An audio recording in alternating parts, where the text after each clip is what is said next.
Good morning, students, and welcome to another online life science classroom of St. Michael's Academy. As you know that I have already completed excretory system in toad. So today I am going to start reproductive system in toad.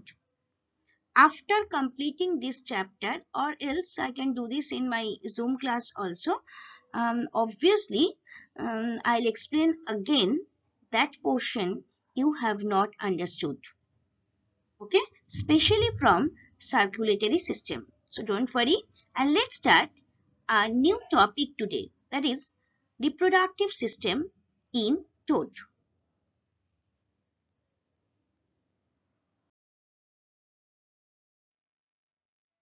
First, I am starting with the definition. The system which produces gametes in animal and helps formation of offsprings for the preparation of race is known as reproductive system. So reproductive system in toad. Toad is an unisexual animal, that is, male and female can be distinguished externally.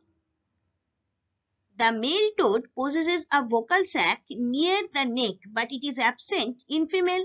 Already you know this.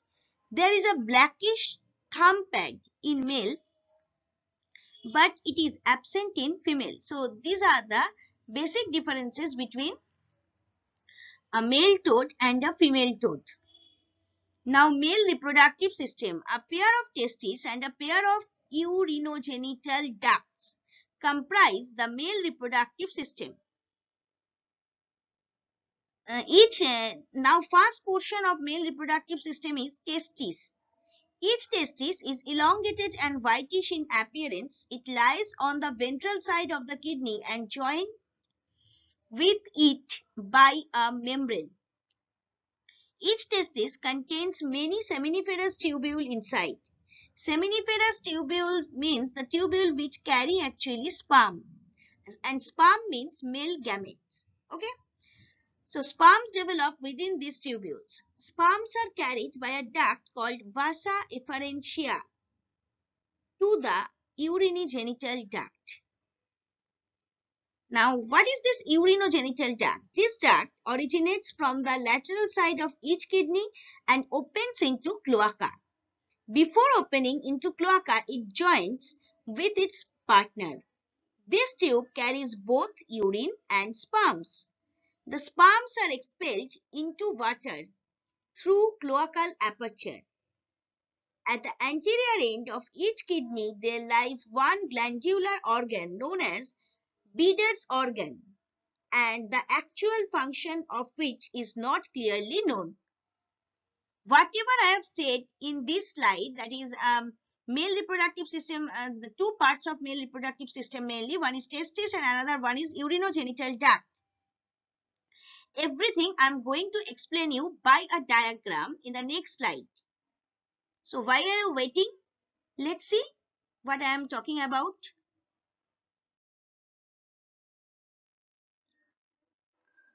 First I am explaining you the male reproductive system from the diagram that I have discussed just now.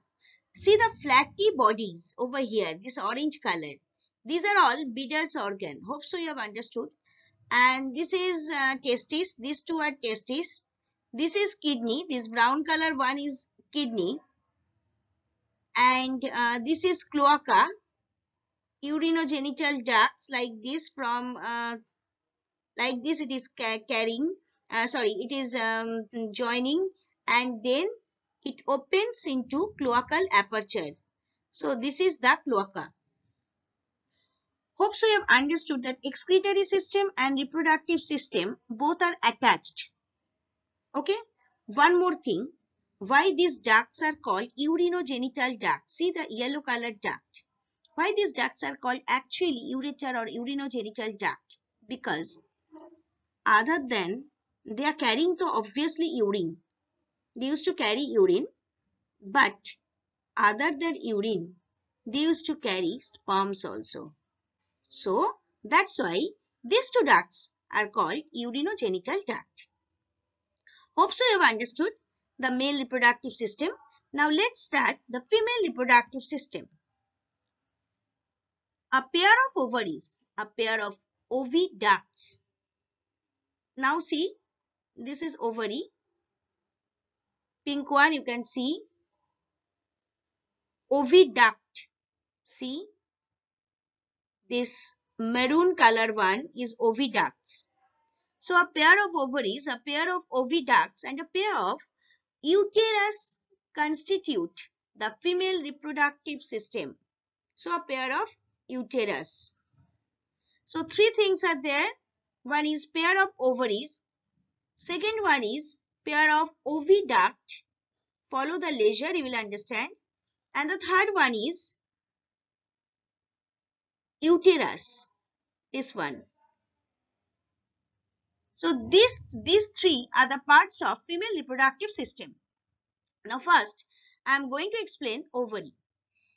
Each ovary is a sac-like structure and lies on the ventral side of each kidney. You can see ventral side of each kidney, and each ovary is a sac-like structure. The matured ovary looks black and much folded. This is not matured, that's why this is not folded, or this is not blackish also. So it is connected with the kidney by a membrane. So obviously it is connected with the kidney but by a membrane. Now next one is oviduct. From outer side of each kidney a white duct emerges.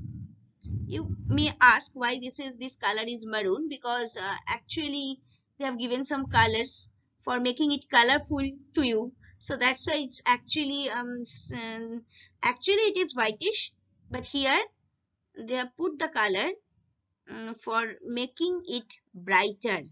That's why it's maroon. So from outer side of each kidney a white duct emerges.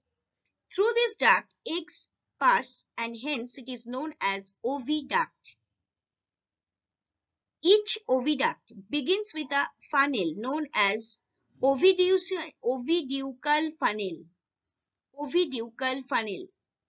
This funnel, I don't think so it is there, but it's actually a funnel-like structure. Small funnel-like. Yes, it is there. You can see. This is the continuation of both of the oviducts, and this is the funnel-like structure. Okay. The portion next to funnel is much folded and is known as oviduct. You can see this is not that much folded, but this portion is much folded. So this portion is called oviduct. In the posterior region, each oviduct is swollen, and this swollen portion is known as uterus. You can see this is the posterior portion and this is the anterior portion, means front portion and back portion. So this is the anterior portion and this is the posterior portion. So posterior portion of the oviduct is swollen and it is known as uterus. Each uterus joins with its fellow before opening into cloaca. Obviously, it will be joined and then it will be opened into the cloaca. Then the common duct opens into cloaca through female genital pore. Then it will make a common duct which opens into cloaca through female genital pore. That means this one. Hope so you have understood. So male reproductive system, basically the main parts of the male reproductive systems are, you can say Bidder's organ, you can say obviously testis is the first thing. Second one is urinogenital duct, that obviously you have to say. And the third one is Bidder's organ. And female reproductive system mainly constitute of ovary, oviduct and uterus. And that funnel, oviducal funnel, is a part of oviduct. So we have completed today the reproductive system of toad. Let's discuss the function of reproductive system now. There are two main functions of this system. One is to provide for the continued existence of a species, and the second one is it is the process by which living organisms duplicate themselves. That means actually for this process or for this system, a new offspring, that means a new generation can come. Okay, so birth of a new baby of toad or whatever it is, it can be possible due to this reproductive system. Hope so you have understood. And these two diagrams obviously you have to draw. So draw this in your life science exercise book. Label it properly. No need to label all the thing. The thing I have mentioned, only just label that names only. Other than that, if you have any type of problem, so jot it down and ask me in my live class. Have a good day. Take care.